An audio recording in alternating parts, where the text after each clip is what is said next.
Hey everyone, welcome back to State of the Industry, the blockchain podcast where we dive deep into the space and cover everything that's happening so you can be as informed as possible and make cool things happen in whatever projects you're working on. We're here in not so beautiful, not so sunny California, Silicon Valley right now. Again, I'm Chris Gaines, co-founder of the Den, and I have him here with my two blockchain experts. Hi everybody, I'm Svet, as usual with you, with my commentaries. And I'm Jason. And we're going to dive into some of the recent happenings over the past few weeks. So I think let's just hop straight into it. And so, we spend a lot of time on regulations, but for good reason, because they're a lot of regulations. There's a lot of them, and they affect everything that we do, whether we like it or not. And so in this case, we have a congressman who's making some interesting claims. So United States Congressman Brad Sherman has called on his colleagues to outlaw cryptocurrencies outright. And he says essentially that they threaten to disempower. This is the verbiage that really stands out, to say the least. Saying they threaten to disempower American foreign policy and diminish the rule of law. That is a very, sharp statement. And one more thing that he was saying, an awful lot of our international power stems from the fact that the dollar is a standard unit of international finance and transactions. It is the announced purpose of the supporters of cryptocurrency to take that power away from us. This is what he's saying. Let's hear what you guys think. Okay, that's your senator. That's my senator here in he's one of us. California. Right? He's one of us. Yeah. Gosh, I disagree.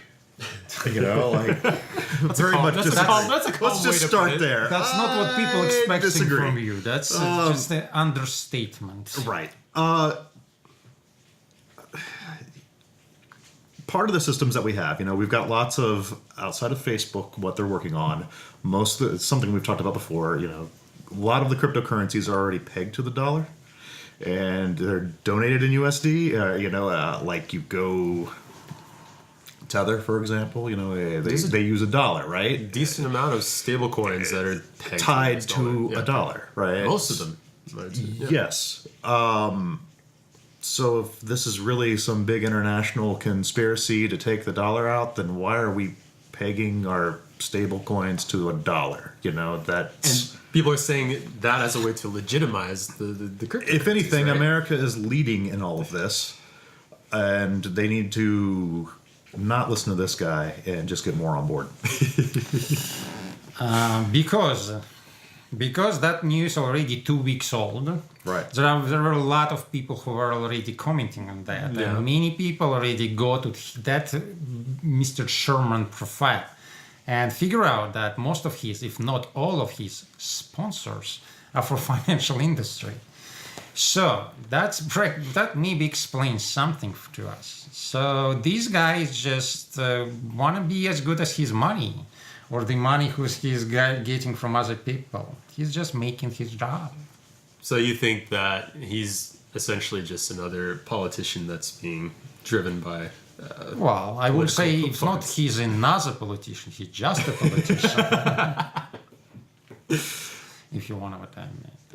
But of course, the comments which Sherman made is atrocious, but that's his personal style. He's known for such atrocious commentaries, and I think that many politicians outside of the United States, unfortunately, will use this commentary to raise even more kind of anti-American rhetorics, which is not good, and. Who we can blame for that, right? We cannot blame for that politics as a whole, because political system as a whole is broken. So it's just nonsensical to blame it. And I feel like this just goes back to this constant issue that we see of the old school way of thinking that blockchain and cryptocurrencies are disrupting versus the new school innovation focused mindset. Right?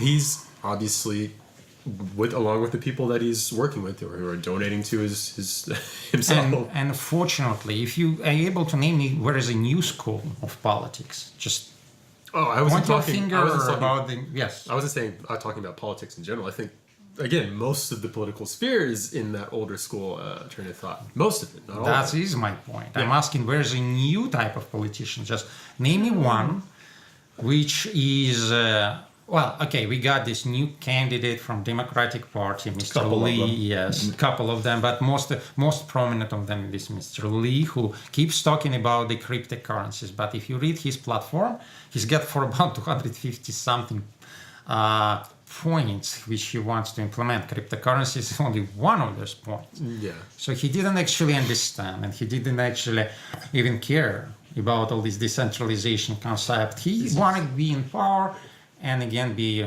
king of the mountains as being his subjects. That's usual politician. So my question to you, Jason, and to you, Chris, show me one politician, I mean like one in the world, who really understands what we're talking about. I don't even talk about presidents. I just name me one. I'll get back to you on that. Okay. Difficult, right? One politician that we feel like we could have. Who represents our opinion? Yeah. Just one. Of course, we have like I don't know, McAfee, but well, I'm not saying that he's a politician. I'm just saying that the type of personages we have now representing us in the political sphere, it's a type of McAfee that is not good. It is not good at all. Yeah. I mean, there's a couple of, finance people that get tapped to talk at these political things that I think do a good job. I think Fred Wilson's always done a good job. He's done right by me in my book anyways. People I pay attention to. Well, but he still is not a politician. He's not a politician, like yeah. influence-wise, like how much influence. He doesn't have any No. political perspective. Well, maybe He gets has. called in for stuff. Yeah.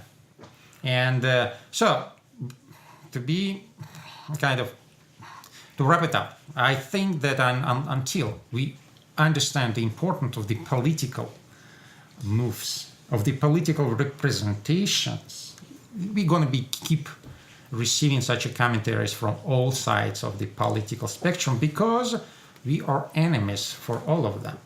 Yeah. And yeah, just to add on to that, I mean, we have a basic understanding of how politics work. If you take the perspective of a politician, where's the incentive for a politician who truly wants blockchain and cryptocurrency to grow and gain massive adoption?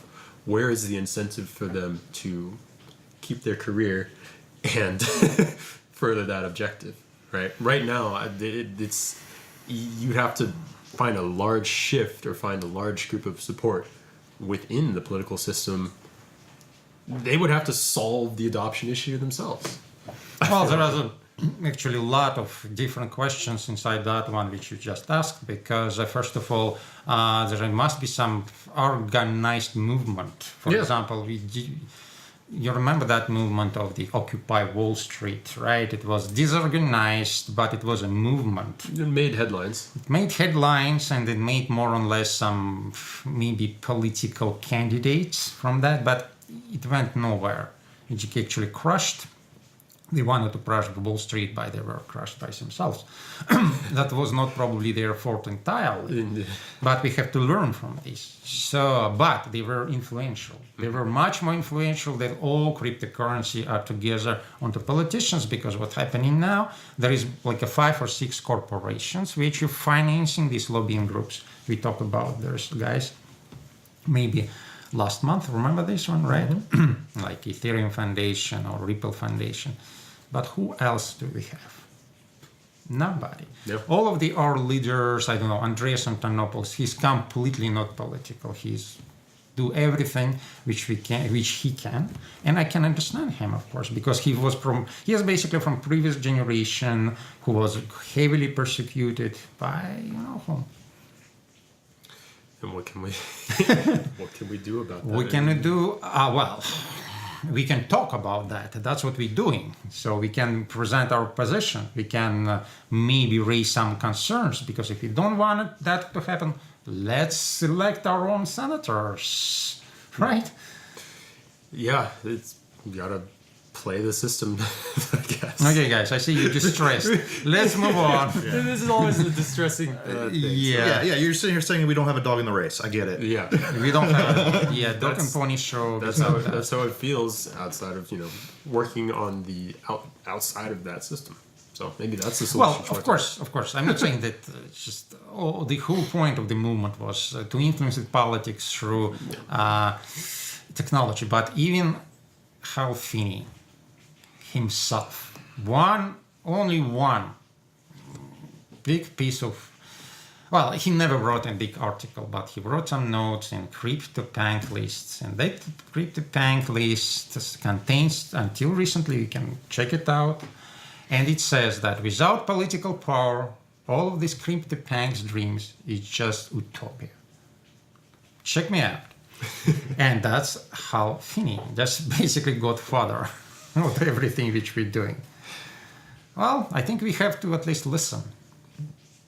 It's a start. Come on, say something. You just. I think this political round that we're going through right now, like we talked about a few weeks ago, we finally have some people that are more technically savvy, and it's like people have to be technically savvy. First step, and then cryptocurrency is like 15 steps down the line, We've seen what happened with, Facebook and everybody getting pulled in front of, on like 10 years past tech. Right. That's true. And I feel that finally this batch of people that are, campaigning, we've got a couple people that at least understand technology. You mean from thems or groups? The Democratic people. Democratic. Yeah, that's a problem. It's just gonna, at the end of the day, it's just gonna be slower than we want it to be. Right. But there is movement, and that's all we can really. I mean, you got people like Andrew Yang. He understands tech. He's a long shot, but he still has some interesting ideas that I like, and he's talking about things. Exactly. And then that's the first step.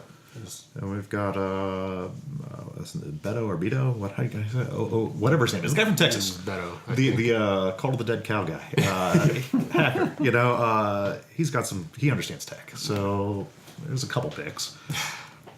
All right, well, yeah, but the bottom line is it's a long, long road ahead of us. Exactly, and we'll leave that one at that. Leave some comments if you have any ideas in this whole situation, because it's it feels a little somber at the moment. But let's shift on to the next topic. So this one is actually pretty interesting and kind of puts into perspective the overall financial status of the globe. And B, how the cryptocurrency market and interest in cryptocurrencies could be affected by this idea. So these people with a lot of money. So Fidelity Digital Assets, part of Fidelity Investments, a very large, old financial company. They recently published a research study on what was over about 400 investors, what they think about digital assets. And so they came up with some percentages. It turns out that more than 70% of financial advisors and 80% of family offices view digital assets most favorably. Now, Svet, I know this is kind of hits close to home for you. You have some more info and thought on this. But basically what this is kind of showing is that there are a small group of people who control a large amount of wealth. And these people, financial leaders, if you might want to call them that, have a high percentage of them are looking, if not already in the digital market or digital currency market. Yes. So this is kind of like a bit of a shift, a bit of a thought process shift. So why don't you take this one away? Well, I think it's a much more important topic than the first one because, first of all, it's a little bit of murky waters because we talk about the family offices, which are not what many people think as institutional investors, because institutional investors usually have very formally elected board of directors and they have more or less established procedures, corporate rules, standards, which we understand they often report to Security Exchange Commissions. And they mostly concentrated in the United States of America, which is famous for transparency of all the financial documents. But most of the family offices actually outside of the United States of America. Plus, they don't have any stringent requirements towards their reporting. And then even they report, there are not too many accounting firms they actually auditing them, like Big Four or people who trust, like trustworthy institution. Yeah. That makes it difficult to understand how much money are really under their management. And just to let people who don't know what family office is, just imagine you have like a couple of billion of dollars and you think what to do with these dollars, and you find a person who you think can manage them, and you assign him your personal money manager, and you have a family office. So you will have like a weekly meeting with this guy which nobody attend, which only you take the decision and that guy execute. Here we go. So we have like one person who probably not have enough time to manage all of this money, and he's got very, very intellectually acute person, but he doesn't make a decision. All decisions made by this old usually guy. And there are more than 10,000 of such across the world. And according to some estimates, again, it's a murky water, nobody knows. Mm-hmm. They own for about from 50 to 60 trillion dollars. I mean like a cash. Yeah. That's what I mean. It's like a cash. But on top of that, some estimates say that already they have in their direct ownership more than 40% of all the assets in the world. Almost half of our globe belongs to those people. And of course, they serve as a very lucrative and nourishing background to all types of conspiracy theories. All these famous clubs, Rothschilds, the origin of all of these rumors is from. So that's why I think that is much more important than one senator talking about us negatively. Yeah, I mean, when I look at this article, I think there's the minority in almost any situation. They're the ones who kind of lead the charge and go against the wave and reap the benefits, where the majority usually lags behind. So obviously, if that can be extrapolated out, if that 400 is a decent enough sample size to extrapolate out to the vast majority of these offices with a huge amount of wealth that they have control of, that means that 80% of these people, if they're not already in this space, they are actively looking into it, looking how they can essentially generate. Well, that's not what that article says. It says that 70 to 80% of their advisors looking positively. So that, remember I told you about that old guy and his appointed manager. So this survey, of course, asked the question about crypto managers, because they usually, all of these surveyors, they don't have access to main holders of the assets. But that's still very, very important, because of course those guys, they very much relying on opinions of their managers. And that's actually was one of the surprise for me. Yeah. Talking about surprises, did you get other surprises this week? Yeah. Market's been full of surprises, right? Last couple of weeks have been pretty wild, right? Exactly. I think it started. It's like a throwback to like last year, the year before last. Just a little bit. It's been weird. So we saw something I've not seen before. A couple weeks ago, we had Binance got hacked, right? And the markets seemed to be slightly going up. But usually after a big hack, we've seen GOX and everything else, there's a giant sell-off and then everything is just bad for a while, right? Yeah. And especially when it's involved with Bitcoin, and this one was. Yeah. But this time it didn't really dip much, and then we kept going up, which is the opposite of everything I had seen in the past and was expecting was going to happen. Yeah. I don't pay too much close attention to all the markets, but when something unique like that happens, I thought that was really weird, and it got me questioning what is going on.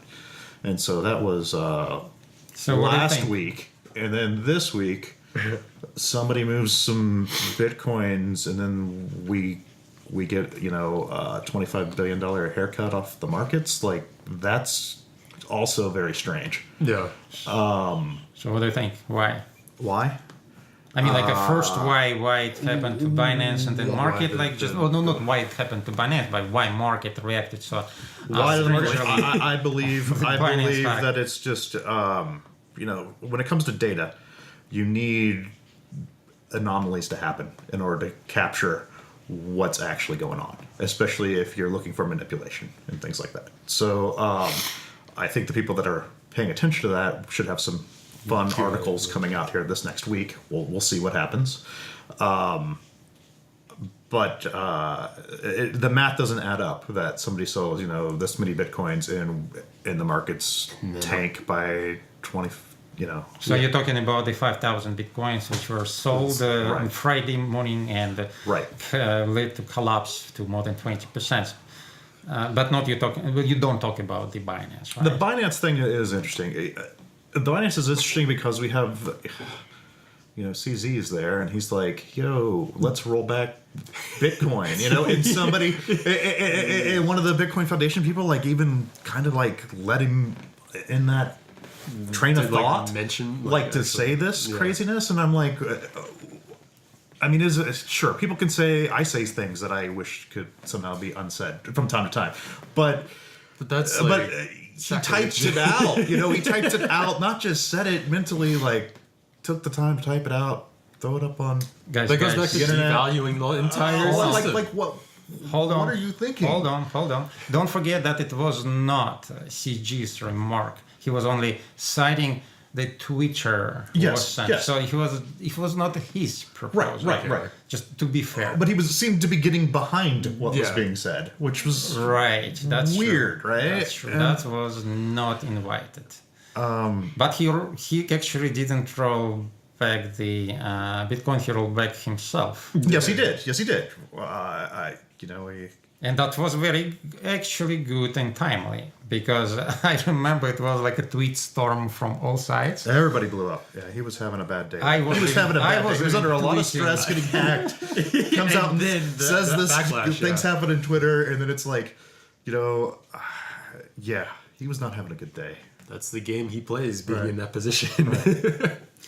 Well, we should give him the credit to that guy. He actually took the hit and he held it. He closed Binance for about 3 days, and then he opened it yesterday, and everything seems fine. And he took the loss, but of course, I'm not saying that his commentary was not warranted. I am just struggling to find the word, because I remember my emotional state. I was infuriated when I heard that. Even if you are emotionally excited, you first of all shouldn't come to the your iPhone and start to streaming. You should take a time out. You should regroup. Take a break. Yes. Let your PR company handle that. People watching, that's exactly why corporate executives hold PR, whatever, in other people to screen them from all of this noise. Or screen themselves from that noise. And that's what, come on, it's only 1 year old company. All these guys learning, they're more like 100 people in the company. So we should give the guy slack. But still, I think that tells us something about his personal maturity, because he actually acted as a self-minded executive who cares only about his company and his clients, which is good. Money, But he should have a broader perspective, being the leader of the market. Everybody looking at him. It's by far the biggest exchange in the world, by far the most successful, even compared to Coinbase. So please, and watch what you say. Yeah, if that's his knee-jerk reaction as one of the leaders in the space, that sends a very negative message to people who might not have as much. It might not have as much influence, but it's it streams down the whole thing. You just hit my nerve. That's exactly what I'm saying, because that's CG spent my time. I have to spend at least 2 hours researching and answering the question from my subscribers. Can we roll back it or not? And I was like, okay, now I have to answer it. So they have to understand, as soon as they start saying something stupid, they don't only spend money, they spend time of the people like us, which have to damage respond. Control, Of course, because it's not because we are in love with blockchain, mostly because yes, we are, but that's not big, because we have to do our job after somebody screw up. Yeah. So I don't know. I think that there's definitely manipulation being reported. Everything points to that. Reported. I'm saying aggregated. Yeah. So a lot of the data that we get is aggregated. Oh, We know wait. this. You mean like a 7,000 was like pre-mined manipulation? No. What I'm saying is that we use aggregators to get a bunch of numbers, right? Yeah. We do. And it's across several markets, and this exchange is doing this, and this exchange is doing that, and we trust that if we aggregate it all together, that, you know, it comes up with some kind of good idea number. Some people take those numbers a little more solid than I do. I think they're constantly manipulated data that's coming in from exchanges. In terms of like transactions. We looked at that before. Transaction amounts and all that stuff. We talked about this, you know. The market caps. Yeah, market caps. And I think we'll see, you know, some solid evidence come out with numbers after this last week's events. So Analyze the chains themselves. people there's a lot more people analyzing things and looking into all this stuff. And, you know, when an anomaly like that happens, it just happened a few times before. We've had, you know, like on Coinbase, we've had a massive sell-off and just it drops down to, you know, Ethereum drops down to, I don't know, 10 cents or whatever. Yeah, I remember that. We've seen this a couple times before. So you would think that each time we've come up with better ways of preventing this from happening, and it seems like it's still there. And so, I don't know, Svet was saying that it might be something fundamentally has changed here. And I don't know. I don't know enough to say either way, but it is two very strange events that have happened in the last 2 weeks. So Yeah. Well, I mean, in my 2 cents, I mean, the Satoshis. two sats. The market, we're all aware that there are whales in the market that want to make a lot of money out of it regardless. The best way to do that is if there are large fluctuations in the value of the market. Over the past few months, whatever, there has not been nearly as much volatility as there was in, you know, more like a year back. So maybe that there, as the market was growing again slightly, there was an opportunity for these whales to get back into the game and, you know, extract more value out of it than they've been able to do over the past few months. As one potential example that more like analysis could point to, right? If I was a whale, I wish I was, and, you know, at some point we'll get there. That's would be my kind of thought process is, I was making a ton when the market was swinging like crazy. Here's a small opportunity for me in my pool to start this back up again. And that could explain why we have this anomaly with the, you know, just as a trigger event where someone can make something out of it. Well, first of all, I think we keep confusing our listener by shifting from Binance hack to what happened in Friday. Well, I'm talking about just in general. It's like a little different type of event. well, on the way up, we were liquidating lots of shorts. On the way And then we flipped it in a very short amount of time, Yeah. and caught people on the other side. I'm not saying we, like I had anything to do with any of this. Yeah. I'm just saying that that's what's happened, and it's just odd, and it seems manufactured. Was it like a Freudish something? Just No. who knows? I said we, as me and you, Svet, we were. Nope.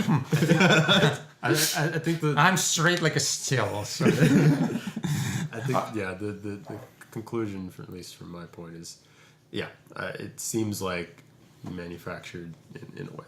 So let's see what people come up with. Before we conclude that, I just wanted to put my one Satoshi. I think it is a very important last couple, like 3 weeks, important from point of view of people who watching fundamentals. Because there are different type of analytics. So I'm not a technical analytic who watch market every day. I'm more looking at underlying tendencies from where money came from where they're going. And, you know, I am from this school of thought who are more on the dark side. Which says that we, guys, will have very, very prolonged bear market. or at least like a sideway movement. Remember that, right?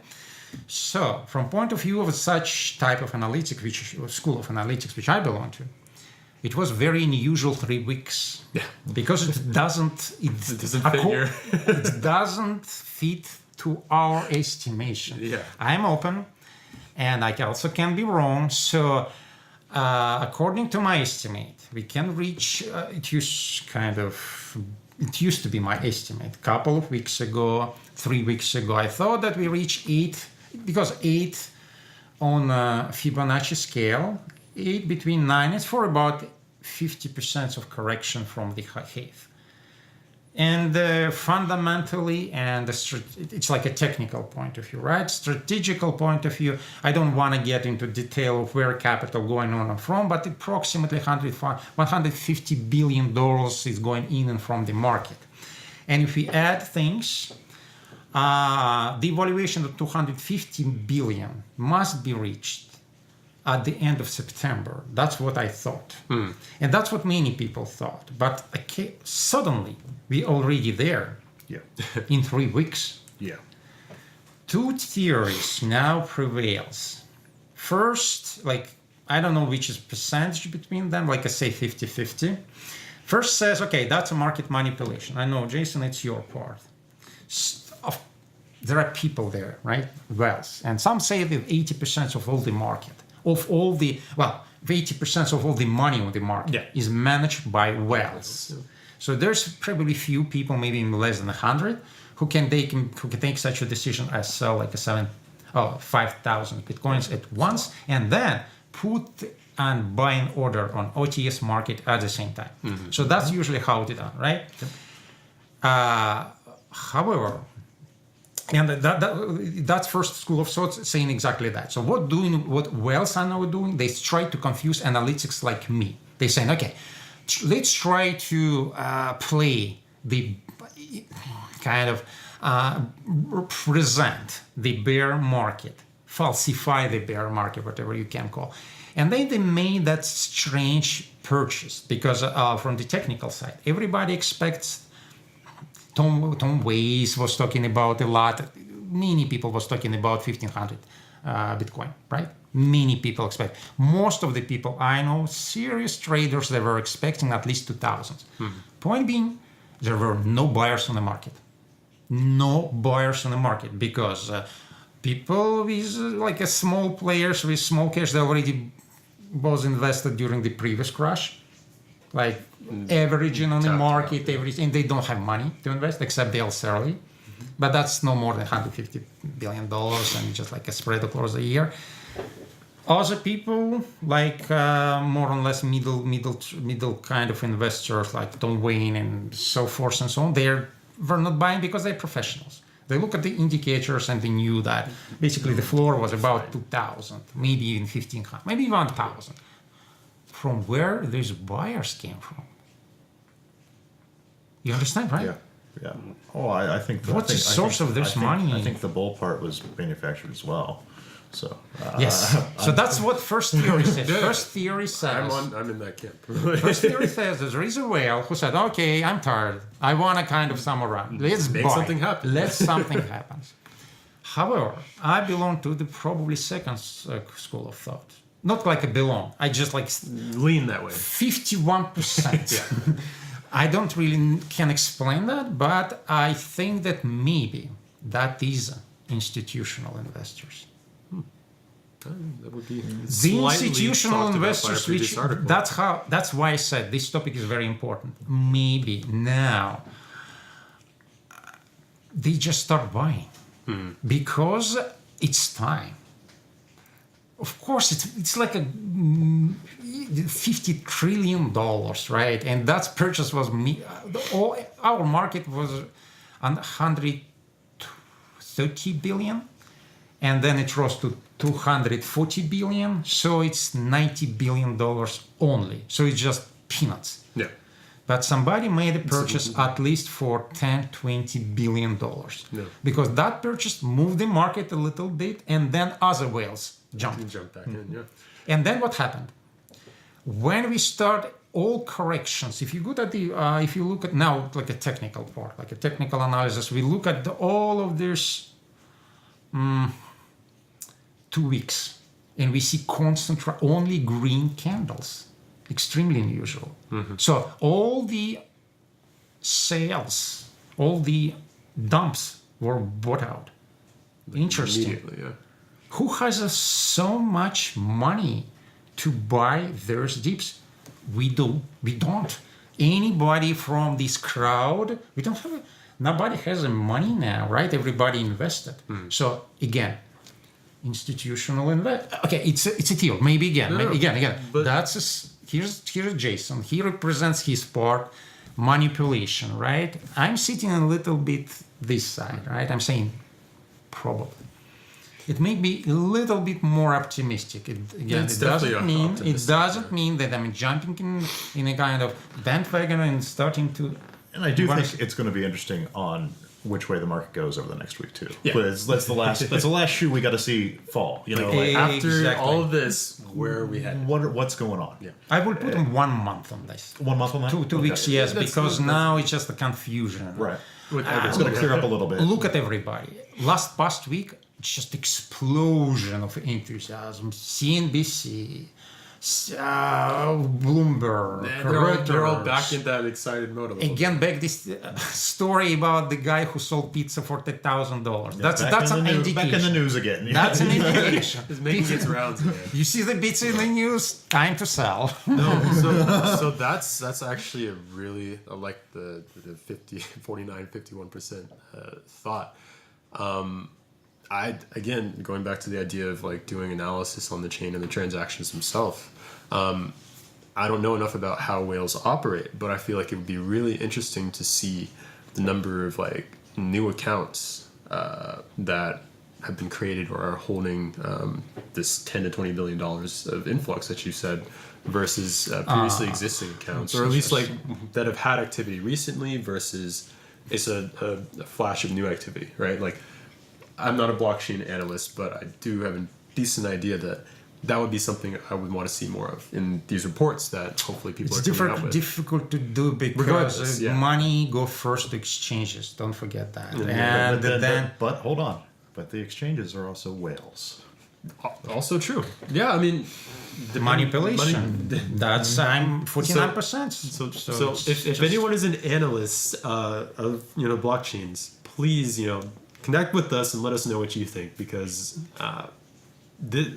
this is all mostly like speculation, different ideas, but with some actual solid data on what is happening in the chains, maybe we can draw some more solid conclusions. As I said, you can't see that because money going to be there's money is not going from the personal account directly to the sales. First goes to the exchange account, then it become mixed to other, and you won't see anything there because all trades. At the end of the day, all you can do is blame the exchanges. Yes. At the end of the day, it's of course you see 7,000 Bitcoin when they are transferred from the Binance account to someone account, and actually that's how everybody discovered that, right? Yeah. So everybody was saying, "What's going on? Why Binance stop operational? Is it connected to the 7,000 Bitcoin appearing in one of the accounts?" And see that it was like the first comment from Binance. They said, "No, everything is good." They're lying. Still, I am started to look a little different on the market, but as you said, let's wait for 1 month. Yeah, see how this all plays out. See how it plays out. But exciting times. We'll circle back on this in the next few weeks, up to a month, and we'll see where we're going. All right, well, let's head on to the final topic, something a little more technically interesting, I guess. So Microsoft is building a decentralized identity network on top of the Bitcoin blockchain and IPFS. So essentially, they've announced an early preview of what they're calling the ION, or Identity Overlay Network. Runs on top of Bitcoin, and they're working with a bunch of different partners in the Decentralized Identity Foundation. And they're looking to increase the throughput of digital identity systems to much higher than you can have just using like the Bitcoin blockchain. So I mean, this kind of stands out to me as interesting for the part that we have a large company like Microsoft utilizing Bitcoin as blockchain as a second layer solution, and also plugging into IPFS, Interplanetary File System, which is decentralized storage for anyone who's not familiar. So what do you guys think about this one? What do I think about those? I'm always leery of identification systems on blockchain. I always have been. You know, we've seen a few of them. I've seen demos for a few, and it's the whole thing is like, hey, you know, if you're in, especially Bitcoin, you know, you've got your pseudo-anonymous, your address and whatever, unless you tell people what your address is, and then you're known. Yeah. And so it's always a fine line. So With an enterprise company. with an enterprise heading company, this movement. like, hey, create your identity here. I mean, creating an identity on the blockchain is interesting in that it's immutable. You know, you can definitely tell who that person is, and if they sign with that identity, you know that that it's everything. that person. Yeah. You know, which is really cool tech. You know, that comes with cryptography. You know, this person is this person. I'm glad they're building it as a layer on top of Bitcoin, but Yeah. at the same time, people need to worry about how they handle their own personal security in the space, and I don't think that most people are handling it properly to begin with. We both know Jason. He doesn't like Microsoft going to identity. That's what I feel. Tell me I'm wrong. You don't like that. Be honest. No. The honest truth is that I've been using Microsoft's cloud platform a lot lately for work, and I really like Azure a lot. Okay. Like, it's they're doing where something we're right. at, In Microsoft, when you go back to like Ethereum, they were one of the first people to like have Ethereum node stuff, up for people that wanted to build stuff with. So I like that Microsoft is doing these types of things. But I just... So you feel yourself uncomfortable. by I'm Microsoft. conflicted. I'm conflicted in what they're doing. And with this, I think it's neat. I wish that somebody other than Microsoft would have just focused on this and had been successful instead of Microsoft getting into this. We had things like Civic that was out before that was working on this type of stuff, and disclosure, I had bought into some Civic, and I thought that would be a cool thing to happen. Like they did that one demo, I can't remember which demo it was, where or what trade show it was at, where you could take your Civic and like go up to like a vending machine and get a drink. Yeah. And I thought that was kind of neat. That if you have that layer of identification, there's cool things that could be done. Absolutely. But at the same time, it's Microsoft. And So it's going to make the future better. It's going to make it cool. For sure. Yeah. If people That's use the this pro, tech. the The positive. pro is that. Negative is... Negative, it's Microsoft. So I think what you're saying is that people going to be buying that solution from Microsoft and downloading their identities, and it's going to be too late after 10 years to anybody to compete against Microsoft, unless we start something else in parallel. Am I right? I think that news is bad for Civic and anybody that's been working on these types of projects. prior to this. that's very true. There. I fired up Robinhood and did check out Microsoft like following this announcement. I didn't buy any, but I was tempted. So there's that. No, I mean, I see like your thought process on that. I mean, identity, like blockchain-based identity with all the benefits that come around it, I feel has always been one of the standout use cases. Mm-hmm. We talk about voting. We talk about purchasing things without all the extra stuff that comes around it. Disasters. I did a project over the summer, like last summer, about disaster recovery, and we used blockchain. Because if you can get the power system, that was another part of the project. But if you line people up for like tickets for like food tickets or whatever, you've got something digitally there that this person is this person and they've picked up their stuff for the day. With it reduces manipulation, which we just talked about. Yeah. If everybody is a part of a system like that, So there's huge benefits. So the benefits are all there. I guess the worry is that a person's individual identity and all of the data that goes around that right now in the world is just a money factory. Like Google wants all of it and has all of it. Everyone with GDPR. Actually, recently I've been going and finding the place where you can download or view some of your data on my iPhone, in my iCloud account, or somewhere. They have all the data that they've collected about me on my phone, just in the actual format that they use, just spat out for me to look at. And it's like such a foreign concept for me to like be able to see that, which is kind of cool, but also kind of sketchy at the same point. So I see where you're coming from. I think I agree that when it comes to identity, because it's such a personal and individualized thing, and you remove all technology, like your identity is solely you and what you have control over. I think in order for it to be most valuable, for it to work across the world globally in any different situation, that is one case where decentralization, decentralized ownership of your identity and all the factors around it is more valuable than probably most of the other use cases. So am I right in saying that's kind of your concern? Yeah. So Microsoft doing it versus, But then you need, if we want to get there, having a big corporation like Microsoft behind this will get us there so much faster. So then the question becomes, are they doing this out of the goodness of their heart? Of course not. Or they're doing it to be the key player in the game in having this. And Microsoft traditionally has been the lead on many blockchain related things in the past. Can I ask a question? Probably you.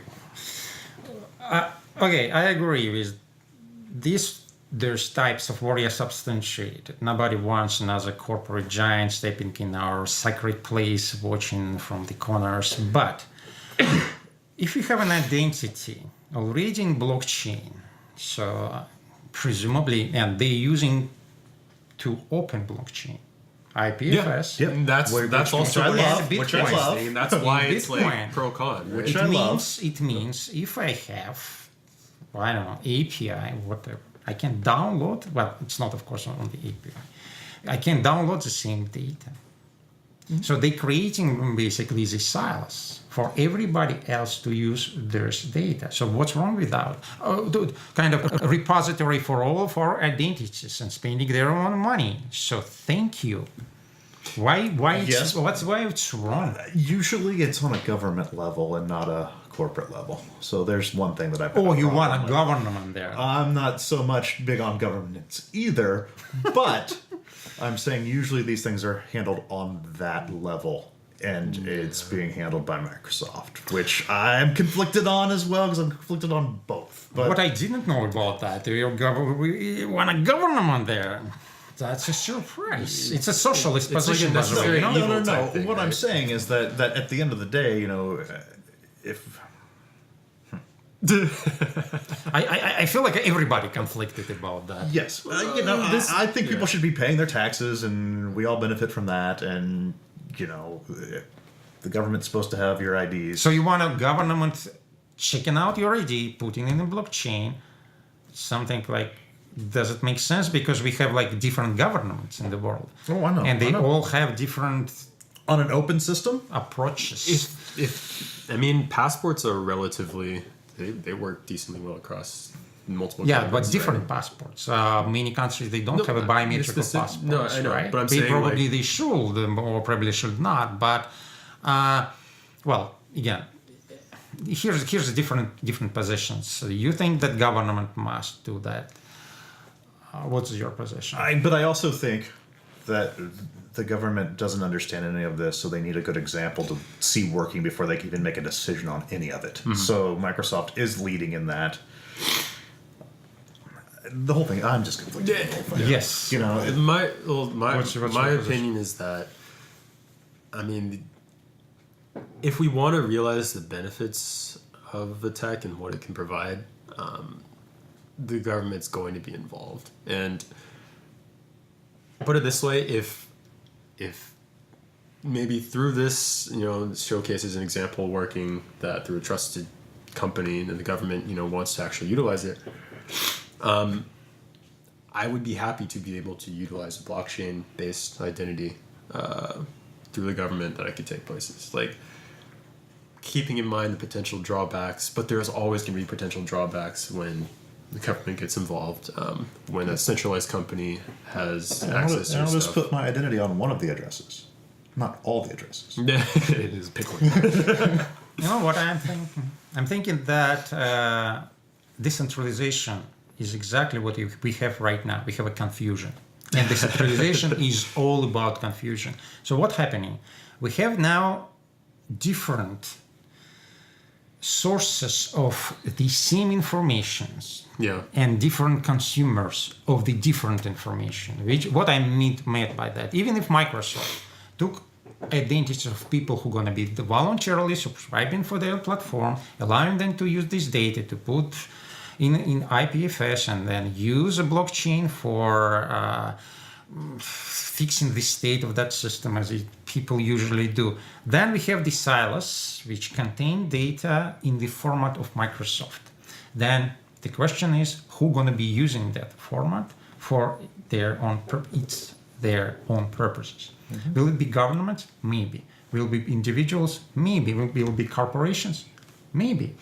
But there are going to be other people, right? They're going to be other competing entities, governments who take our information, which they are already in a possession, right?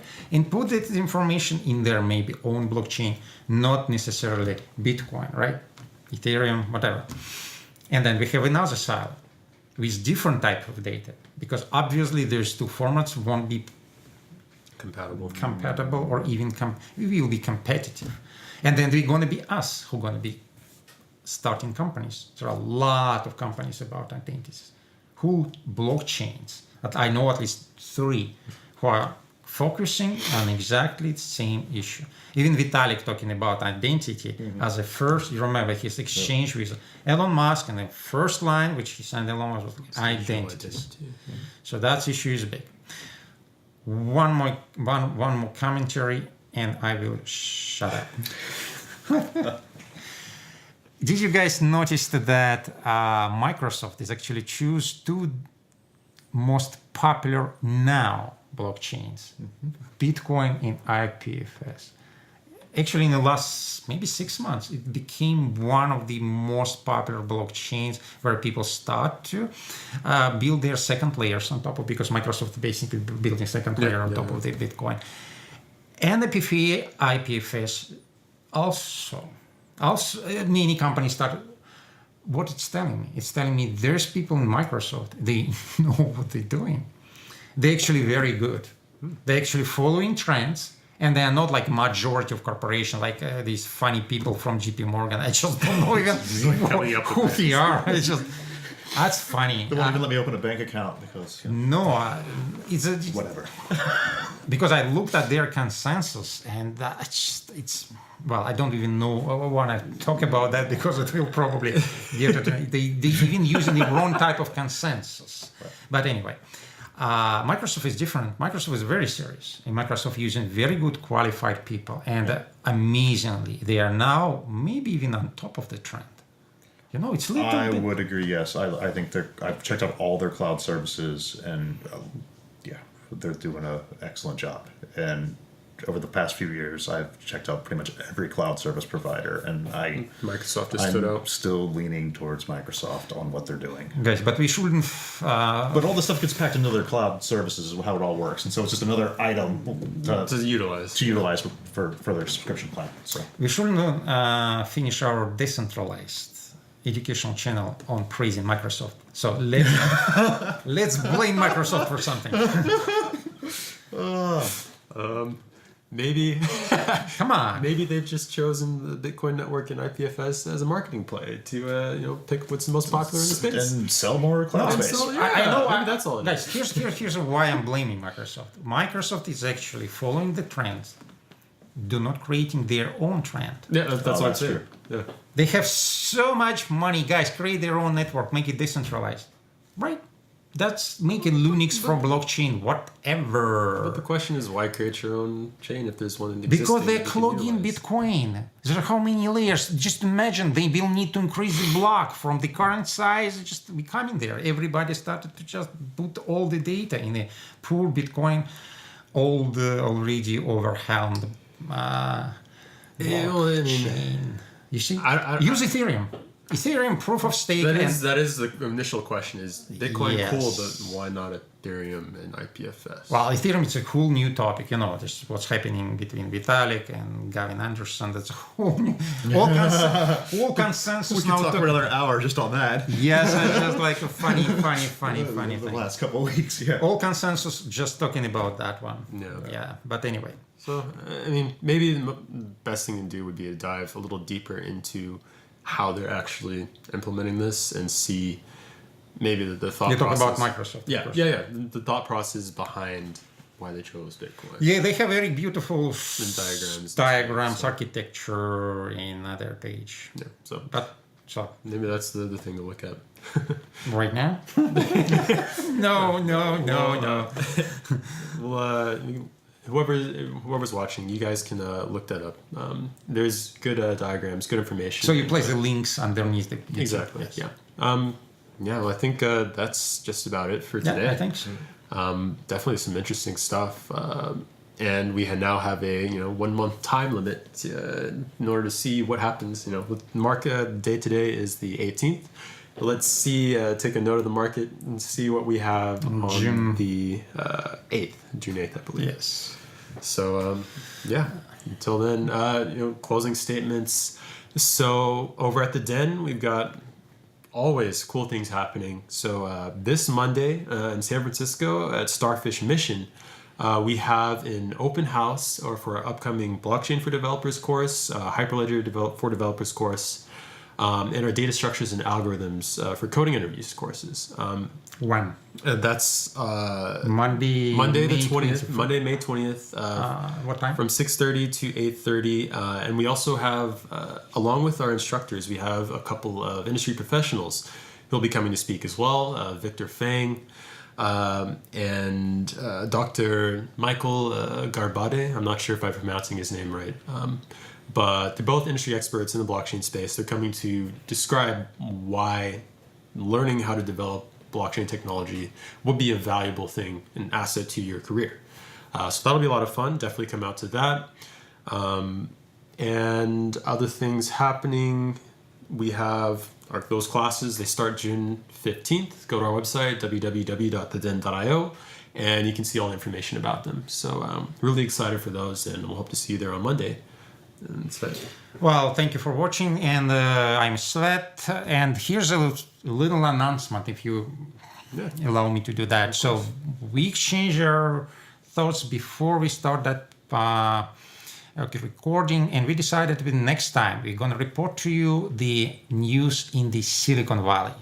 So we want to be more local a little bit, not necessarily going totally local, talking about all of these global tendencies, but because we are practically in the center, and there are so few channels who are doing that. Yeah. So practically, I cannot find anybody actually reporting what's going on here, and there are going a lot of things. For example, say Monday at 6, there's going to be that seminar or conference for Nervous, which is a new platform. They come live just today.